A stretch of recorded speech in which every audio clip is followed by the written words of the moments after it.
Hola, soy Bayless Conley. En la vida, todos enfrentamos la incertidumbre, ya sean problemas financieros, valles relacionales, una crisis de salud o solo intentamos descubrir nuestro propósito. Algo es seguro, Dios te ve, Él te ama. No importa lo que estés enfrentando, Él tiene las respuestas. Hola amigo, me alegra que me acompañes hoy. Y quiero hacer algo un poco diferente hoy. Quiero empezar a hablarte sobre la historia de una iglesia. Si de inmediato quieres desconectarte, no me interesa, no quiero una clase de historia, escucha. Habrá algunas cosas en esto que te ayudarán. Voy a dar un poco de contexto de cómo empezó una iglesia en particular históricamente y leeremos las Escrituras. Voy a compartir cosas prácticas que te ayudarán justo donde estás en tu vida ahora. Si te mantienes atento y eres sensible, creo que el Espíritu Santo te dará algo ahora que necesitas. Y luego, por otro lado, siempre hay personas que aman las historias de fondo, aman lo histórico, que inicia las cosas, quieren conocer el contexto. Pablo escribió a esta iglesia y dijo esto sobre las mujeres y esto sobre los hombres, esto debe hacerse así y evita aquello. ¿Y cuál fue el contexto cultural donde esas cosas se escribieron? Algunas personas están fascinadas por esto y son importantes. Comenzaré a hablarles del libro de Filipenses y de la iglesia de Filipos, que fue establecida por el apóstol Pablo y sus compañeros durante su segundo viaje misionero. Su relación con esta iglesia en Filipos será muy diferente a la de casi cualquier otra iglesia que estableció o con la que tuviera relación. Muchas veces cuando escribía, ya sea a los Corintios o a los Gálatas, enfrentaba errores doctrinales o inmoralidades que pasaban en la iglesia. Había una gran corrección en sus palabras. Y claro que la iglesia de Filipos tuvo sus desafíos, como todas las iglesias. También sufrieron de persecución, como todas las iglesias entonces. Pero no trataba con ellos sobre errores doctrinales o pecados en la iglesia, y es diferente en ese aspecto. De hecho, la han llamado la epístola de la alegría. Parecía tener una relación íntima con ellos que no tenía con los creyentes de ninguna de las otras iglesias. Y un poco de historia. La iglesia de Filipos estaba en la ciudad de Filipos y fue fundada por Felipe de Macedonia, el padre de Alejandro Magno. Estaba situada en una planicie fértil. En su momento fue muy famosa por sus minas de oro y plata. La nombraron en honor al padre de Alejandro Magno, Felipe. La razón por la que fundó la ciudad allí, la ciudad de Filipos, fue porque era el lugar más estratégico de toda Europa. Hay una cadena de colinas que divide a Europa de Asia, de este a oeste, y justo en Filipos, esta cadena de colinas desciende hacia un paso. Entonces, la ciudad literalmente dominaba el camino entre Europa y Asia. Se diría que Filipos era la puerta de entrada a Europa y Asia. Muchas batallas famosas se libraron allí, pero también fue estratégica para el Evangelio y para llevar el Evangelio a Europa. Luego, en la historia, Filipos se convirtió en una colonia romana. Y las colonias romanas eran como unas mini Romas. La característica distintiva de cualquier colonia romana era su orgullo por su ciudadanía romana. Se hablaba en lengua romana, se vestía vestimenta romana y las costumbres romanas se observaban. Las mismas ceremonias que se realizaban en Roma se realizaban en esas colonias romanas. Eran romanos en todos los sentidos. Sabiendo esto, el apóstol Pablo escribe a la iglesia de esta colonia romana en Filipos Y les dice en el 3er capítulo, ustedes son una colonia del cielo. Tu ciudadanía está en el cielo. Eso es muy, muy interesante. Así como un colono romano nunca olvidaba, en cualquier ambiente que estuviera, que era romano, un creyente nunca debe olvidar que primero que nada, primero y siempre y sobre todo, somos ciudadanos del cielo. Amigo, pertenecemos a otro mundo. Estamos sujetos a un gobierno, a una ley y a un rey superior, y debemos seguir las costumbres y las leyes del cielo antes que nada. ¿Sabes algo? Resulta que soy irlandés de ascendencia, irlandés y escocés, más irlandés y el resto es casi todo escocés. Y eso es genial. He estado muchas veces en Irlanda para predicar y estar inmerso en la cultura allí me ayudó a entender algunas cosas sobre mí mismo. Dije, estas personas son como yo. Son descarados y un poco medio locos y me recordaban a mí. Es como mi esposa, que es germano-austriaca, y su madre no hablaba inglés. Incluso de niña solo hablaban alemán. Su padre también es de ascendencia alemana. Y mi esposa es del medio oeste de aquí. Y la primera vez que la llevé conmigo a Alemania, he hecho reuniones en Alemania y en países de habla alemana por muchos años, Janet lloró. Ella dijo, Bayless, estas personas son como yo. Ellos piensan como yo. De hecho, la parte donde mi familia creció, la granja en la que crecí yo, y ella creció en una comunidad alemana, es igual que la tierra aquí en Alemania. Cuando los alemanes emigraron, encontraron tierras y propiedades que eran como su tierra natal. Y Janet creció en esa cultura alemana. Ahora, mi punto, sí, soy irlandés, pero no voy a decir, bueno, soy cristiano irlandés, o es una iglesia irlandesa, o esta es la iglesia caucásica, o esta es la iglesia hispana, porque es la iglesia. Somos cristianos primero que nada. Somos ciudadanos del cielo y nunca no deberíamos anteponer nuestra etnia antes que eso. No deberíamos anteponer nuestra cultura a eso. Es Jesús primero, es el reino de Dios primero. Creo que con algunas personas es casi un poco de idolatría. Sí, soy cristiano, pero soy este tipo de cristiano. Es como si la cultura prevaleciera sobre todo. Así lo hacemos en esta cultura, el color de piel, y luego la iglesia va después. Esto está mal. Somos una colonia del cielo y principalmente, amigos, si mencionas el nombre de Cristo, somos hermanos. Tú eres mi hermana y seguimos una ley superior, tenemos un rey superior y ese es nuestro primer punto relacional. Todo lo demás viene después, no primero que eso. Y creo que a veces, al menos aquí en Estados Unidos, donde resido, creo que cuando las personas anteponen su etnia a la iglesia o a su cultura antes que a la iglesia, o el color de su piel antes que a la iglesia, en realidad eso funciona de forma divisiva. Se separa y no unifica. Somos cristianos primero y ante todo, aunque pueda tener ciertas cosas culturales que entiendo como irlandés y mi esposa pueda tener ciertas cosas culturales por ser de origen germánico.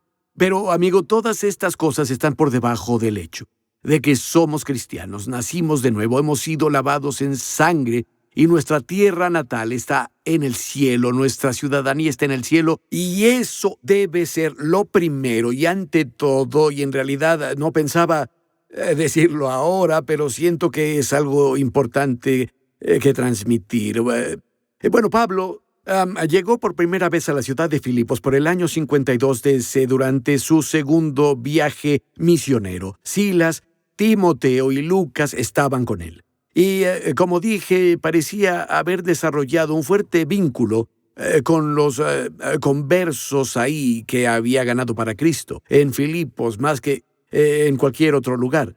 E incluso le enviaban ofrendas Cuando nadie más estaba involucrado en su ministerio económicamente en Tesalónica, lo apoyaron. En Corintio lo apoyaron. En Roma, donde Pablo fue misionero, escribiendo esta carta por el 63 o 64 DC, lo apoyaron en Roma también, y ninguna otra iglesia lo hizo. De hecho, la ofrenda que le enviaron en Roma fue llevada por Epafrodito, enviada desde la iglesia de Filipo, y se quedó para ayudar a Pablo, y de hecho se sobrecargaba sin preocuparse por su cuerpo, y se enfermó mucho, y casi muere. Pablo, cuando se recupera, Pablo envía a Epafrodito de vuelta a la iglesia de Filipos con esta carta. La ha llamado la epístola de la alegría porque es uno de los temas centrales. De hecho, en esta carta corta, Pablo menciona el gozo o la alegría no menos de 17 veces. Ahora piénsalo, está sentado en una prisión romana. Es prisionero de Roma y dice una y otra vez: regocíjense en el Señor siempre. Repito, regocíjense. La alegría no depende de nuestras circunstancias. Sé que alguien que me ve ahora está pasando por un mal momento. Te han roto el corazón, tal vez te han traicionado, tal vez has recibido malas noticias y tu mundo está boca abajo desde hace un tiempo. Te han derribado y tu mundo entero se ha puesto patas arriba. Amigo, puedes alegrarte porque Dios te ve, Él te conoce, no te dejará, no te abandonará. La Escritura dice: no tengas miedo de lo que el hombre puede hacerte. El Señor es tu ayudador, así que puedes alegrar. Quiero empezar a analizar dónde la historia de la iglesia está escrita. De hecho, en Hechos capítulo 16 tenemos la historia de cuando Pablo llegó a Filipos y cómo eso ocurrió. Quiero leértelo. Hechos capítulo 16, y vamos a leer en el versículo 6. Dice: y atravesando Frigia y la provincia de Galacia, les fue prohibido por el Espíritu Santo hablar la palabra en Asia. Y cuando llegaron a Misia, intentaron ir a Bitinia, pero el Espíritu no se lo permitió. Y pasando junto a Misia, descendieron a Troas. Y se le mostró a Pablo una visión de noche. Un varón macedonio estaba en pie, rogándole y diciendo: pasa a Macedonia y ayúdanos. Cuando vio la visión, enseguida procuramos partir para Macedonia, dando por cierto que Dios nos llamaba para que les anunciásemos el Evangelio. Es muy interesante. Ellos intentaron entrar en una región de Asia Menor y el Espíritu Santo no les permitió ir. Intentaron ir a otro lugar y se los prohibió el Espíritu Santo. Ahora, si lo piensas, Jesús nos ha mandado como creyentes que vayamos a todo el mundo y prediquemos el Evangelio a toda criatura. Sin embargo, en esas partes en particular del mundo a las que intentaban entrar, se las prohibió el Espíritu Santo. ¿No es interesante? La verdad es que nadie puede hacerlo todo y ninguna persona puede serlo todo. Necesitas encontrar tu carril y correr en tu carril. Necesitas encontrar tu parte en lo que Dios quiere que hagas. Necesito encontrar mi papel como ministro del Evangelio. Y necesito correr en mi carril. Hay algunas regiones a las que nunca iré. Hay grupos de personas a los que nunca llegaré, pero hay otras personas a quien alcanzaré. Hay personas con las que Dios me ha creado y programado de tal manera que puedo relacionarme y llegar a ellas, pero no puedo ir a todos lados. No puedo hacerlo todo. Recuerdo a un chico que vino a verme una vez y no lo había visto antes, pero apareció en la iglesia con su familia, su mujer y sus hijos. Y me reuní con él después, pidió hablar conmigo y me explicó que era misionero pasando por un momento difícil y me pidió ayuda. Entonces me senté con él, hablamos e investigué un poco por mi cuenta. Le dije: te llamo luego.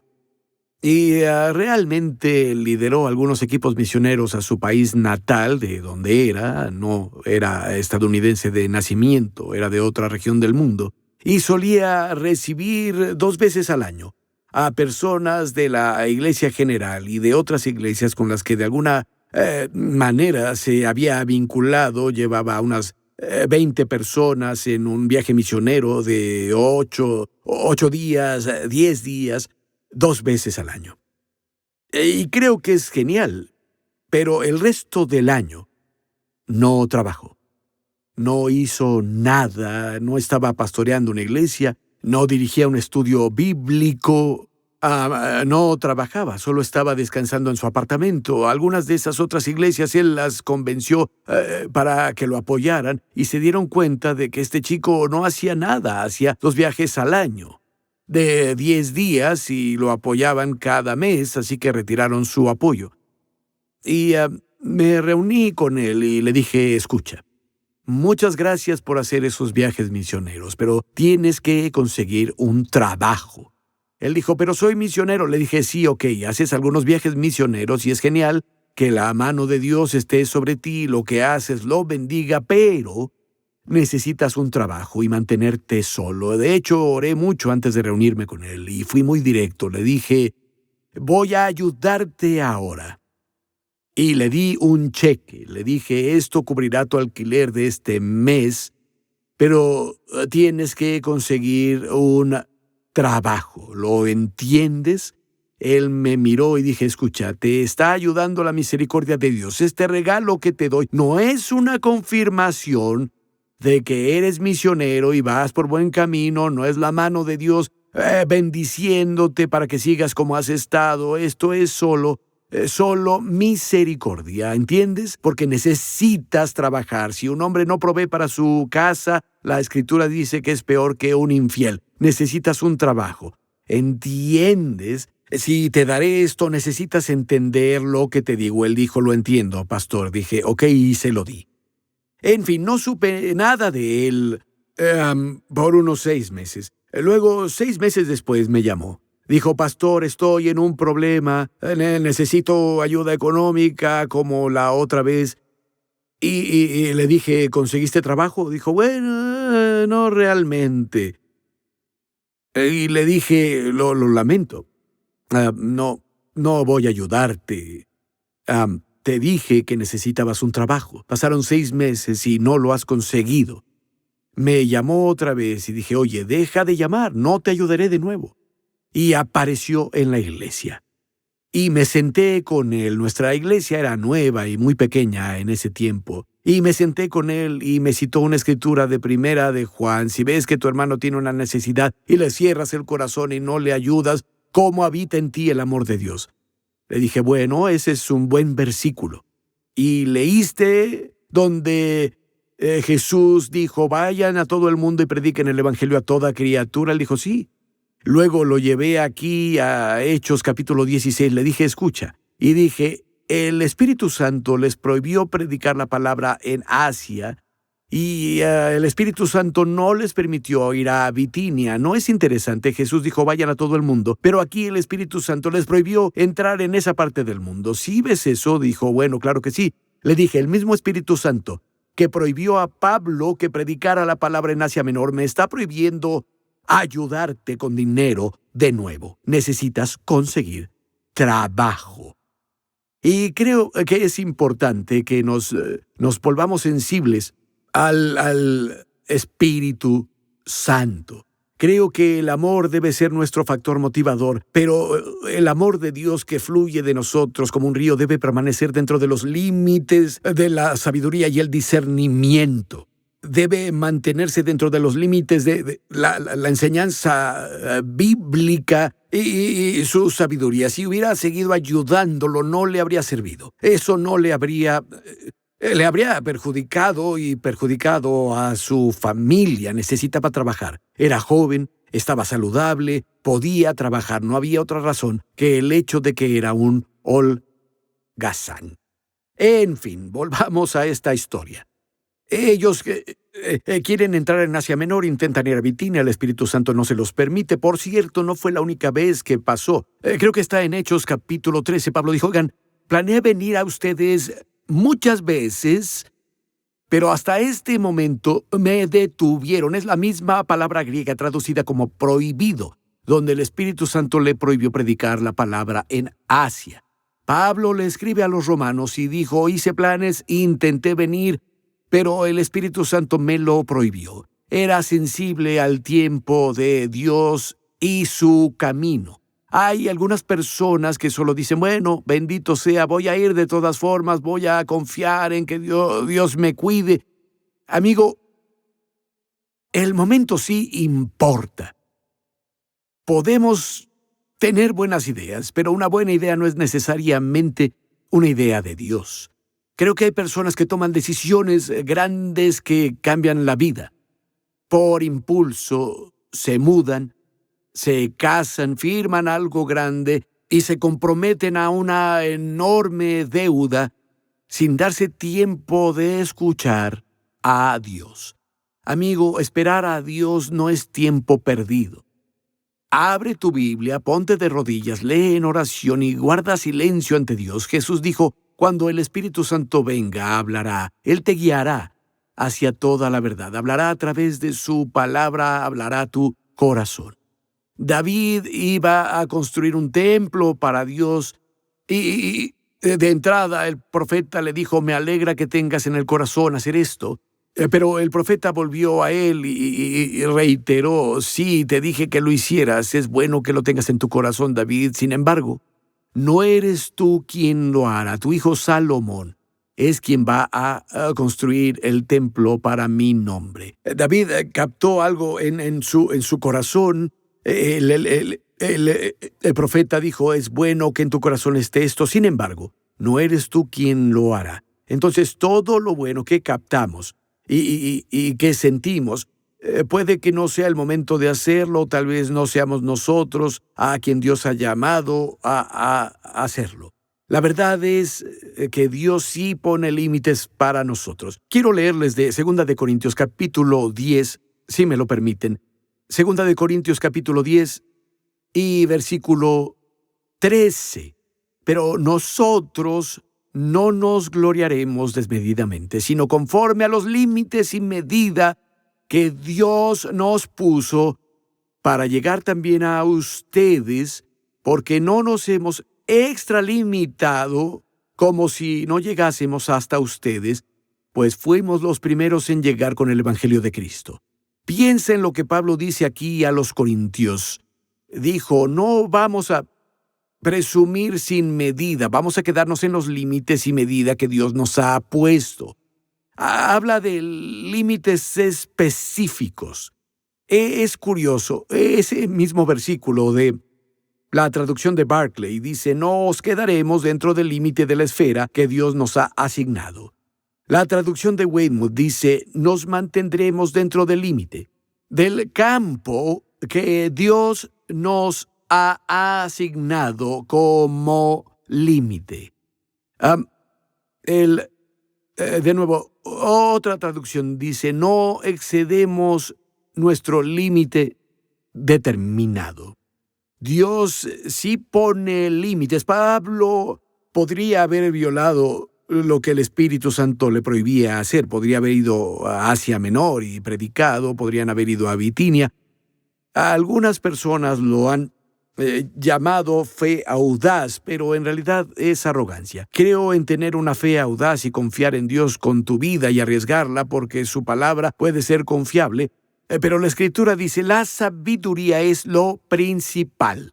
Así que sí, quiero tener una fe audaz, pero quiero que vaya junto a la sabiduría de Dios, porque no puedo salir de la protección de la sabiduría de Dios y hacer que mi fe en Dios opere. Mi fe en Dios opera cuando me mantengo dentro de los límites de la sabiduría de Dios. De hecho, creo que cuando salimos debajo de lo que Dios nos dijo que hagamos, muchas veces salimos de la protección de Dios y de su provisión.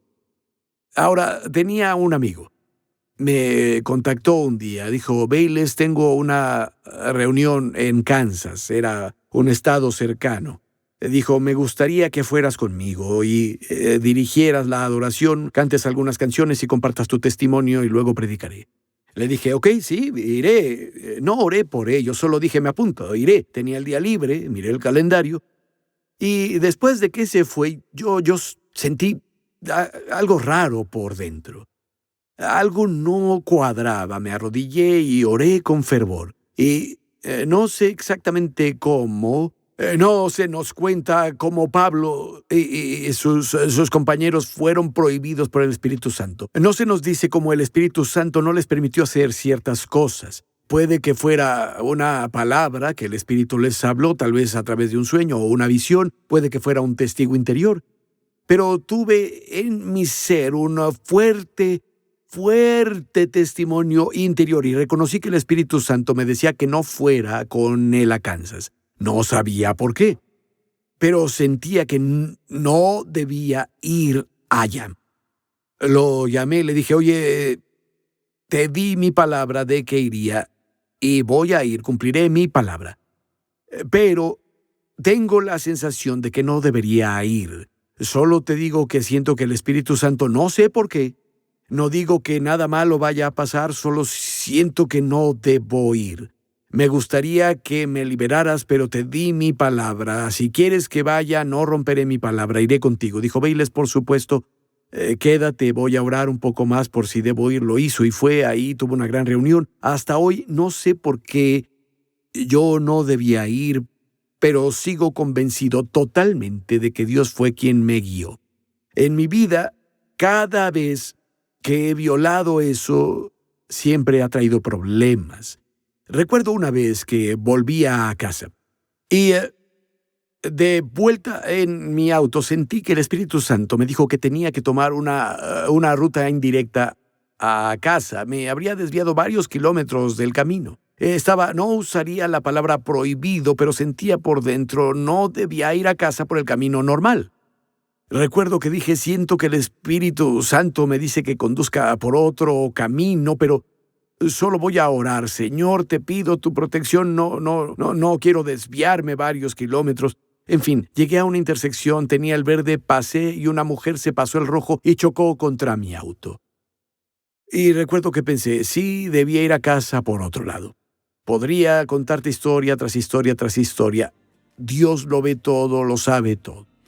Tal vez te has salido de la protección y bendición de Dios porque violaste lo que el Espíritu Santo te ha guiado a hacer. Solo puedes arrepentirte y esforzarte por volver y decir y hacer lo último que sabes que Dios te dijo que hicieras. Tenemos mucho más de qué hablar de esta iglesia que se está formando y me quedé atascado en algunas cosas, pero espero que te haya sido útil, espero que sigas con nosotros porque vamos a seguir y vamos a entrar en temas muy, muy ricos en los próximos mensajes que te compartiré. Hasta entonces, pido que lo más rico de Dios y lo mejor sea tuyo siempre. Para más información e inspiración, visita baylessconley.com.